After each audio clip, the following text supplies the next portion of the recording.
18 years ago, Nehemiah Gordon walked into my apartment in Jerusalem and said, "You've got to see this." He had been studying, researching the ancient Hebrew Matthew, and he said, "What Yeshua says here is absolutely brilliant." I realized at the time I've never heard a Christian pastor ever say, "You got to listen to this. What Yeshua says here is absolutely brilliant." But what he laid out before me then turned into the book, Nehemiah Gordon's first book, The Hebrew Yeshua versus the Greek Jesus. And this is what began opening the door for me to more fully understand the gospel of the kingdom that Yeshua was teaching.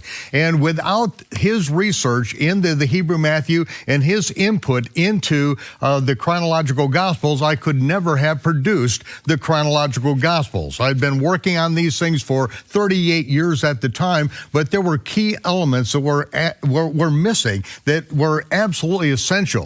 And so it was 7 years after that date that Nehemiah walked into my office in Charlotte, North Carolina. And he began telling me the story about what he was referring to as the Smithfield Revival, something that happened to him.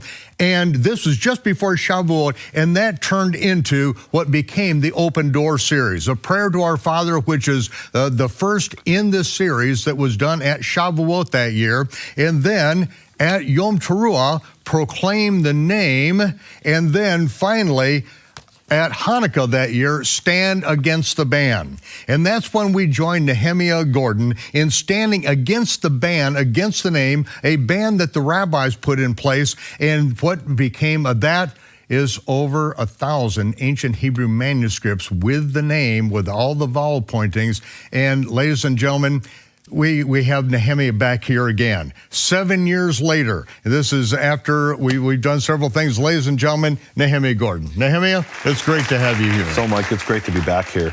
You know, we had a conversation last year. I called you up at the beginning of 2018, and I said, "Michael, we've been searching these Hebrew manuscripts for the name Yehovah with the full vowels, and we now have access to more manuscripts than I ever thought I would have access to in my entire life." One of the things that happened in the last around 2 years is there's been a worldwide push to digitize all these manuscripts, put them online. And just to give you some context, I had found 2 manuscripts with those vowels back in 2001. And then over the years, I found a 3rd and then a 4th. And then in the summer of, I believe it was around 2015, I wanted to get a 5th. I had this burning desire in my heart to get a 5th. And it required me to ultimately drive around the United States on an 8,000-mile circuit journey that led me to the Hebrew Union College in Cincinnati, which is one of the key Masoretic Bible manuscripts. And I went there so I could find manuscript number 5. I didn't know what I would find. I didn't know if I would open that manuscript and see those full vowels of God's holy name, Yehovah, in Hebrew. But I finally got there and saw that manuscript, and that was number 5. And that was in the summer. The following, December and going into January, I started to look for more manuscripts. And my goal at that time, and recently I looked at one of my old emails, the goal at that time was to get to 10 manuscripts. And I thought, how will I do this in my entire life? If I spend if it took me all these years. How many years altogether had you spent up to this point? Well, so 2001 until I think it was 2016 at that point. So that's 15 years I had 5 manuscripts. That's on average 1 every 3 years. So I thought, okay, so to get to 10 manuscripts will take another 15 years. Not only have we exceeded 10 manuscripts, we did a program, and that was, I believe it was called, I don't know if it was the Karaite Files or the Gentiles Shall Know My Name. And each one of these is an absolute treasure. Just chock full of information. Of biblical research that exceeds anything that's been done in hundreds of years, literally. Well, so we shared in one of those series about how we got to 52 by Shavuot. And that the Gentiles shall know my name. And then I called you up in January of 2018, and I said, "Michael, we're way past 52. We've reached 1,000. That was 1,000. So my goal in life was to get to 10. And within a year, instead of getting to 10, we got to 1,000 manuscripts with the name Yehovah, with the full vowels. Well, Michael, as of this recording, right now at this moment, By the time this is broadcast, this will be out of date. We'll have more manuscripts. But as of right now, if we recorded it yesterday, it would be out of date literally, today. Last night, I went to bed at like 1 a.m., and it was a different number. We found more since then. The number is 1,721 as of right now, manuscripts with the full vowels of the name, and that's after having looked in over 7,000 manuscripts, because not every Hebrew Bible manuscript has those vowels Yehovah. Usually one of the vowels is missing. And the name is unpronounceable the way it's written, but there's 1,721 manuscripts known so far with those full vowels. They range in the entire gambit, the entire period of manuscripts that have vowels in the Hebrew text. The earliest dated ones that we know of are from the 9th century AD, all the way up until the 19th century. In most places they stopped making Hebrew Bible manuscripts by the 15th century, but in Yemen, for example, which was an isolated Jewish community that never developed printing, they still continue to copy the Bible by hand. Father to son, scribe to a disciple, copying it by hand, and even there they put the vowels Yehovah. Now, I have some new exciting discoveries that's why you're here. We can't wait. So we've continued this push, and I remember a couple years back, I was speaking to a very good friend, and we were pushing for 100 manuscripts at the time, right? We had hit 52, and I said, okay, let's try to get to 100, and my goal at that point was to get to 100 by the end of the year. Now, remember, a few weeks after the end of the year, we reached 1,000, right? But the goal was to get to 100 by the end of the year, and this man said to me, why do you need 100? When are you going to stop? And I said, why would I ever stop? and really, my goal is to search every Hebrew Bible manuscript, every printed Bible that was ever made, every source I can find to verify what vowels they have of the name. We started. This will lead us to the correct pronunciation of the name, which has been, theorized about. And look, Michael, speculation. I had an experience, what I believe was a God experience in 2001. And that's, in a way, that was a really personal experience that it was very difficult for me to share with people. In my tradition, you don't share those kinds of things with people. And I would gradually share it with people, and eventually people are like, look, you got to tell people about this. You can't just tell your friends. You got to tell people about this. And I shared that experience in the series we did, in the Open Door series. It was in Albuquerque, New Mexico. It was the second section there of the Open Door series. I finally shared that, and I think I had shared that in a few other places with small groups. But I shared it with the world and proclaimed the name. Proclaimed the name. That was it. That was when you shared that, and I literally wept. When I go back into this, your personal experience, I can relate to it. This was a real thing. And for me, it was a real thing. But I come from an academic background, Michael. So this was a God experience I had, and that's very personal for me. But when I approach these types of things, I also need to, just because of the way my Litvak brain is wired, and if you don't know what that is, guys, go watch the series, the Open Door series. My Litvak brain, the way it's wired, is that I have to put my personal beliefs aside and always take a fresh approach and look at a question. And so when the man said to me, why don't you stop when you reach 100? When will you ever stop? And I said, why would I ever stop? What I was really asking is, well, if I looked at 100 manuscripts and I found the vowels Yehovah, and let's say at that time that was out of 500 manuscripts, right? Well, what if I looked at another 100 and found the vowels Yahweh or Yahuwah or some other set of vowels? I need to look at all the evidence that I possibly can to establish what is it, at the very least, what did the Jewish scribes who transcribed the name, what did they believe the vowels to be, right? Because look, here's what we can't do. We cannot go back in time and ask or listen in as God is speaking to Moses from the burning bush. So I can have my faith and have beliefs about that. But what I can establish with solid factual evidence is the Jewish scribes who preserved the oracles of God throughout the ages, what did they believe the vowels to be? And they pretty consistently transcribed the vowels when they put in the full set of vowels as Yehovah. Now, there's some exceptions we found. We actually found a single manuscript, Michael, where there was different vowels, and I've shared some other minor variations in the past on your program, but we found, this is a new discovery, instead of Yehovah, we found one manuscript where it's Yehovah. Now, you can start an entire denomination and say the true name of the creator of the universe is Yehovah, but to be honest with you, that's one manuscript out of over 7,000, and even within that manuscript, it's only in one passage. I call that a scribal error. How do I know it's a scribal error? Because I have this massive bulk of evidence where in all the other manuscripts, 1,721, it's Yehovah. So that's important. Now, one of the things we started looking at is, and then I want to give credit to T-Bone. T-Bone is this genius who helps me with this research, and there's other people who do. I want to give credit to Dawn and John and other people who have really been pushing and helping with this research, looking through manuscripts, to Ian and Nicole in New Zealand. We have people all around the world who are involved in this project, Michael, looking at manuscripts, Aaron in Dallas, all kinds of people. Many of them are believers in Yeshua, incidentally. And they just feel this calling to do this, to help and do this.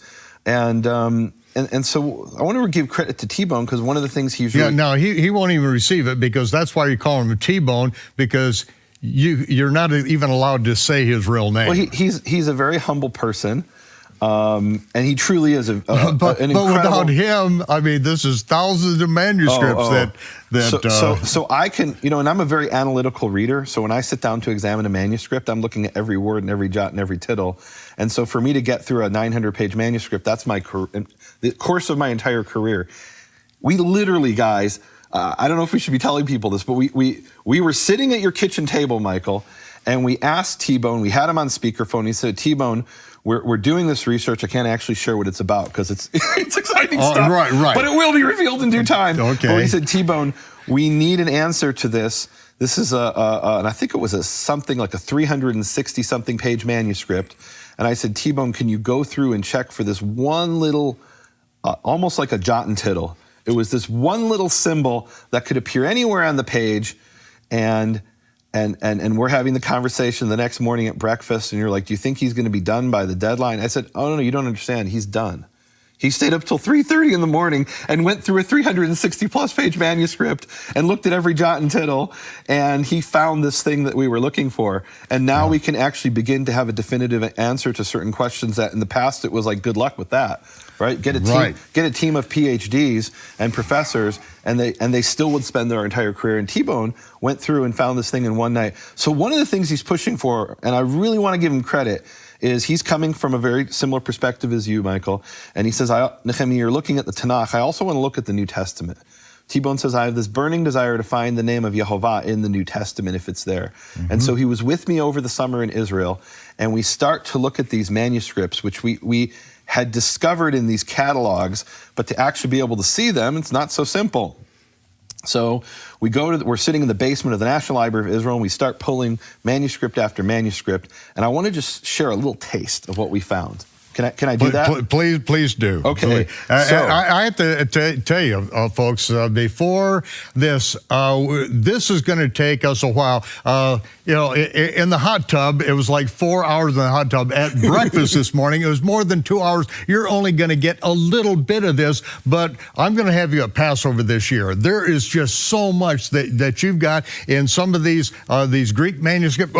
I'm not going to say any more about it right now, but there has been incredible things that we've been looking for hundreds of years. Well, I personally haven't been looking at it for hundreds of years, but scholars have been looking at this topic really since the time for nearly 2,000 years. They've been talking about it, and for 400 years for sure this has been an issue. So we're going to share stuff at Passover. You're going to give me a chance to share at Passover? Absolutely. Stuff that there's no way we have time to share in this coming series of Shabbat Night Live, but we can get into a lot more depth. Well, I got chills just like I did at the breakfast table this morning. I'm really looking forward to this. I'm excited. I'm excited. But here's just a little taste of what we found. Now, I've talked in this series called The Lost Treasures of the Vatican about Hebrew New Testament manuscripts. Some people misunderstood what I talked about. Guys, I want you to go back and look at that, watch the series. Some people were saying, how can Nehemiah say this is the first century copy written by John himself? That's not what I said.